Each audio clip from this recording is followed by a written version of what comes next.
Assalamualaikum warahmatullahi wabarakatuh. Perkenalkan, saya Eka Rizky Nabila, NIM 1901016074, mahasiswi bimbingan penyuluhan Islam Fakultas Dakwah dan Komunikasi UIN Wali Songo Semarang. Di sini saya akan memberikan video tentang konseling individu menggunakan teknik behavioral contract, di mana tugas ini untuk memenuhi ujian tengah semester mata kuliah praktik konseling individu dan kelompok yang diampu oleh dosen Ibu Widayat. Menjelaskan apa itu teknik behavioral contract. Jadi, teknik behavioral contract ini merupakan kesepakatan antara dua orang, yakni konselor dan konseli, di mana menetapkan perilaku buruk apa yang akan dirubah oleh konseli dan dilaksanakan dalam waktu yang sudah ditentukan. Dan apabila kontrak ini dilaksanakan, maka akan mendapatkan reward atau penghargaan, dan apabila tidak dilaksanakan, maka akan mendapatkan hukuman atau punishment. Assalamualaikum. Waalaikumsalam. Ayo Bu. Silakan duduk, Mbak. Ya, makasih. Sebelumnya namanya siapa ya, Mbak? Nama saya Ira Bu. Oke, Mbak Ira. Kabarnya Mbak Ira bagaimana nih? Alhamdulillah baik. Ya, baik ya. Kalau boleh tahu, Mbak Ira itu rumahnya di mana ya, Mbak? Rumah saya di Selawi Bu. Oh, Selawi, jauh ya, Mbak ya. Tadi kesini naik apa? Naik motor Bu. Naik motor. Jadi kalau naik motor hati-hati ya, Mbak. Soalnya kan ini lagi masuk musim hujan ya. Tuh kayak apa? Kayak sekarang nih, tiba-tiba kan cuacanya cerah gitu ya. Tiba-tiba tuh nanti habis dulu tuh biasanya tuh hujan gitu ya, Mbak. Ya siap Bu. Berarti apa yang harus sedia jas hujan gitu ya, Mbak ya? Ya ada kok Bu. Oke, jadi kalau boleh tahu nih ya, Mbak ya. Jadi Mbak Ira ini tuh kesini atas keinginan sendiri atau dari rekomendasi orang lain gitu, Mbak? Rekomendasi orang lain sih Bu, tapi juga saya ingin sendiri ke sini. Oke, jadi atas rekomendasi teman lalu juga atas keinginan sendiri ya, Mbak. Nah, kalau boleh tahu juga nih ya, Mbak. Mbak Ira itu tahu nggak sih sebenarnya konseling itu apa? Konseling itu biasanya orang yang bermasalah terus datang konseling agar mereka menemukan solusi dari masalah tersebut. Oke, jadi memang benar ya yang dikatakan oleh Mbak Ira bahwa proses konseling itu adalah suatu proses pemberian bantuan kepada seorang klien, yaitu yang dibantu oleh seorang ahli yaitu konselor, di mana untuk mencari solusi seperti membuat tentang permasalahannya dan sehingga mendapatkan suatu keputusan yang positif. Seperti itu ya, Mbak, bisa dipahami? Ya bisa Bu. Oke, jadi untuk apa lamanya waktu berkonseling itu kita ditetapkan aja dulu ya, Mbak. Jadi mungkin dari Mbak Ira sendiri mau berapa lama waktu konselingnya, Mbak? Kalau 30 menit bisa nggak Bu? Oke, 30 menit bisa, Mbak. Jadi nanti kita atur aja proses konselingnya itu berarti selama 30 menit ya, Mbak. Baik Bu. Oke. Nah, sebelum mulai nih ya, gimana posisi duduknya, Mbak? Apakah sudah nyaman atau bagaimana? Ya sudah Bu. Oke. Oke, kalau dilihat dari raut wajah nih ya, Mbak ya, Mbak. Kan apa ya, raut wajah itu kayak menampakkan ada permasalahan yang sedang dipikirkan gitu, Mbak. Mungkin bisa diceritakan. Iya Bu, ada yang saya ingin ceritakan kepada Ibu. Oke, baik. Mungkin apa bisa diceritakan ya, Mbak, permasalahan apa yang sekiranya itu mengganggu pemikiran dari Mbak Ira sendiri? Iya Bu, tapi saya minta kepada Ibu untuk merahasiakan apa yang saya ceritakan kepada Ibu ya. Oke, baik, Mbak. Jadi memang sudah sepatutnya ya, Mbak, saya itu merahasiakan permasalahan apa yang sedang dialami oleh Mbak Ira. Jadi apa kerahasiaan ini juga termasuk masuk ke dalam asas konseling, Mbak, yaitu kerahasiaan.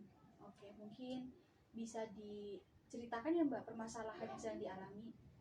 Jadi begini Bu, waktu saya SMA, saya kan punya handphonenya belum terlalu canggih, dan ketika saya memasuki perkuliahan ini pada semester awal, saya dibelikan HP sama ayah saya, HP yang lebih canggih supaya saya bisa nyaman dalam belajar, karena kan ini kan kelasnya daring ya Bu, jadi saya meminta HP agar bisa menunjang pelajaran saya Bu.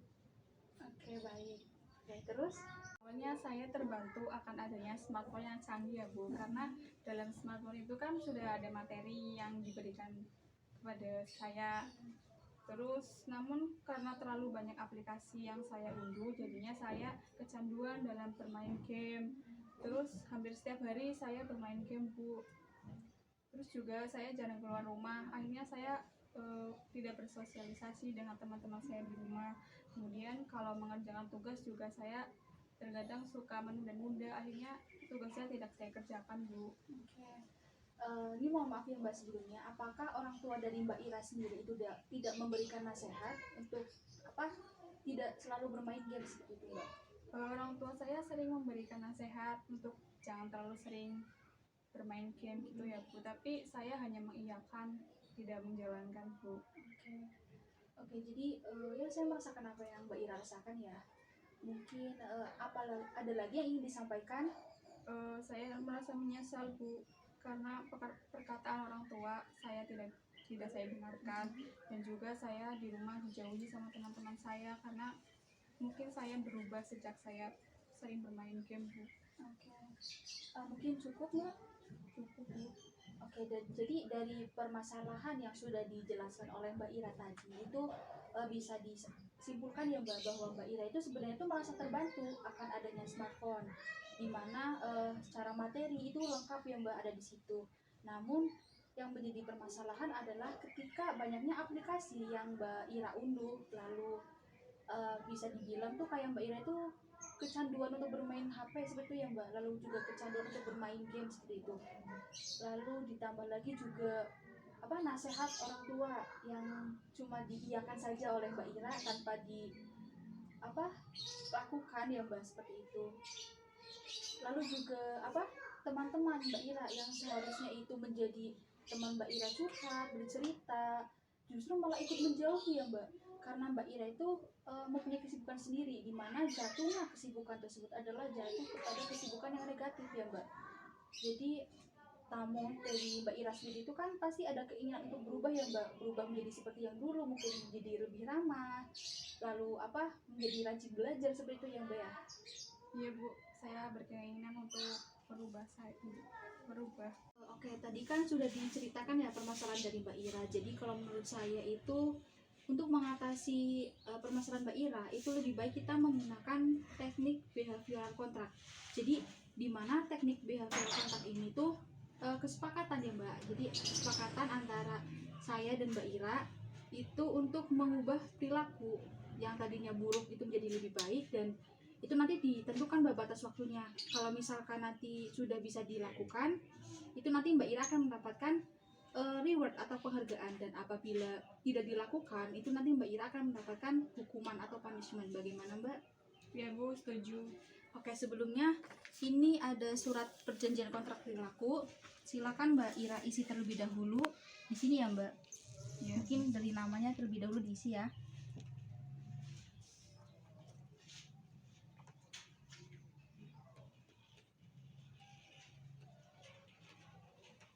Oke, untuk selanjutnya ini tuh bisa diisi perilaku yang bermasalah tadi Mbak, yang mungkin seperti bermain game,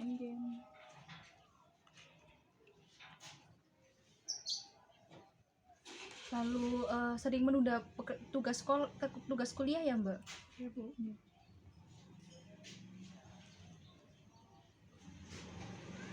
Lalu apa antisosial seperti ya Mbak? Iya. Antisosial juga.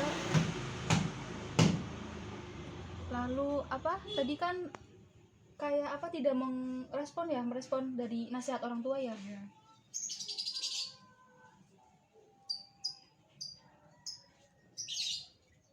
Oke. Oke, nah tadi kan perilaku bermasalah udah disebutkan nih. Dan sekarang perilaku positifnya Mbak. Nah tadi kan berarti membatasi bermain game seperti ya Mbak.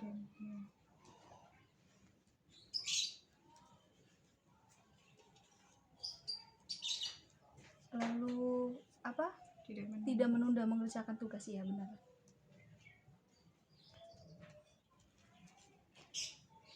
Dan ini antisosial berarti apa lebih respect gitu ya Mbak terhadap lingkungan ya.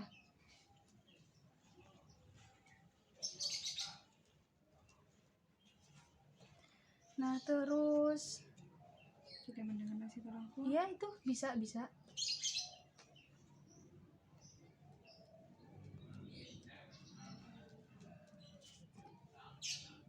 Oke, nah sekarang untuk rewardnya nih Mbak atau penghargaannya. Nah kalau sudah dilaksanakan semua ini Mbak Ira tuh pengen apa sih gitu? Nggak muluk-muluk ya Bu. Saya tuh pengen semester ini sama terusnya itu nilainya jadi baik. Oke. Lebih baik terus pengen lulus komplot Bu. Oke, berarti ditulis sini ya Mbak, untuk Ya. nilai semester ini tuh lebih baik dan lulus cum laude.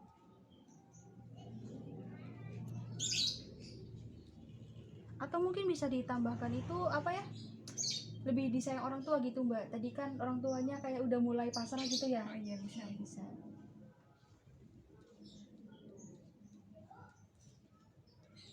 Atau terus juga mungkin bisa me time sama temen. Ya boleh banget Bu. Bisa tambahkan ya Mbak. Nah, kalau untuk punishment atau hukumannya nih Mbak, kira-kira mau gimana sih? Kalau hukumannya mungkin kalau yang berkaitan dengan nilai, misal saya tidak terpenuhi itu handphone saya bisa saya kembalikan kepada ayah saya Bu. Oke, mungkin bisa ditulis ya. Mungkin handphone dikembalikan seperti itu ya Mbak. Jadi Ya, Bu. dipakai pas kalau kuliah aja gitu ya. Betul. Bisa seperti itu. Kita kesepakatan nih Mbak. Jadi kontrak ini tuh mau mulai kapan ya Mbak? Mulai hari ini tanggal 11 Oktober. Oke, mungkin bisa ditulis di sini. Akan dimulai pada 11 Oktober 2021. Oke, dan berakhir. Nah, ini tuh mau berapa lama? Apakah 2 bulan, 3 bulan? 3 bulan ya Bu. Oke, 3 bulan berarti akan berakhir pada 11 Januari 2021. Oke. Silakan Mbak Ira di sini tanda tangan sebagai pihak 1. Sini Bu. Iya, di situ. Oke. Dan namanya jangan lupa Mbak diisi. Oke, dan sekarang saya tanda tangan sebagai pihak 2 ya Mbak. Ya Bu. Di sini. Oke. Dan ini nanti Mbak Ira bawa pulang, Mbak Ira kasihkan ke orang tua dan minta tanda tangan di sini. Dan nanti setelah 2 minggu Mbak Ira bisa datang ke sini sambil memberitahu perubahan apa yang sudah sekiranya itu dirasakan oleh Mbak Ira. Seperti itu ya Mbak. Ya baik Bu. Mungkin dari Mbak Ira apa ada yang ingin disampaikan lagi Mbak? Semoga dengan adanya kontrak ini saya ingin merubah perilaku saya gitu aja sih Bu. Oke, amin ya Mbak ya. Semoga dengan adanya perilaku kontrak ini tuh bisa mengubah perilaku yang kurang baik dari Mbak Ira itu menjadi lebih baik. Mungkin dari saya itu selamat dan semangat ya Mbak untuk mengerjakan kontrak perilaku ini. Ya terima kasih ya Bu. Terima kasih kembali Mbak Ira. Apa kabar Mbak Ira? Alhamdulillah baik Bu. Oke. Bagaimana nih Mbak? Apakah ada perubahan setelah melaksanakan kontrak perilaku? Alhamdulillah ada perubahan ya Bu. Yang dulunya bermain game selama 12 jam, sekarang 9 jam seharinya. Wah, itu perubahan yang cukup bagus loh Mbak. Maksudnya dalam waktu 2 minggu sudah menghasilkan perubahan yang ya cukup bagus lah ya. Nah, kalau untuk tugasnya sendiri itu bagaimana Mbak? Kalau tugas saya nyicil ngerjain Bu, karena kan sebelumnya saya nggak pernah kayak gitu ya. Sekarang saya menyicil agar tidak tabrakan sama yang lain, terus juga nggak mepet sama deadline. Ngerjainnya juga bareng teman-teman saya sih Bu. Wah, itu perkembangannya cukup bagus ya Mbak. Jadi tugas terselesaikan dengan baik, bisa memanage waktunya dengan baik, lalu juga hubungan dengan teman ya, yang tadi kan bisa mengerjakan bareng teman ya gitu. Itu juga menunjukkan bahwa hubungan dengan teman juga semakin membaik ya Mbak. Oke, kita akan terus ya Mbak. Siap Bu. Lalu untuk respon dari kedua orang tua Mbak Ira itu sendiri bagaimana ya Mbak? Orang tua saya senang Bu dalam perubahan ini yang ada pada diri saya Bu. Ya, alhamdulillah ya Mbak kalau seperti itu. Jadi memang ya kita itu sebagai manusia selalu diberikan kesempatan untuk merubah yang tadinya perilaku kurang baik menjadi perilaku yang lebih baik, lalu yang sudah baik menjadi yang lebih baik lagi, seperti itu ya Mbak. Jadi memang keinginan untuk merubah ya itu ya sebenarnya datang dari niat dan keinginan diri kita sendiri ya Mbak. Jadi usaha untuk berubah menjadi lebih baik itu memang harus diniatkan dan juga harus dipaksakan seperti itu ya Mbak, untuk menghasilkan perilaku yang lebih baik, seperti itu ya Mbak. Iya Bu. Oke, mungkin kalau dari saya ya Mbak itu bisa dipertahankan dan tingkatkan lagi. Ini kan 2 minggu saja tuh sudah menunjukkan perubahan yang cukup baik ya Mbak ya. Jadi ini kan kontrak 3 bulan ya Mbak. Jadi mungkin bisa dimanfaatkan lebih baik dan semoga bisa dalam waktu 3 bulan itu sesuai target yang sudah kita sepakati itu bisa terwujud ya Mbak. Ya Bu, terima kasih ya Bu. Sama-sama Mbak Ira.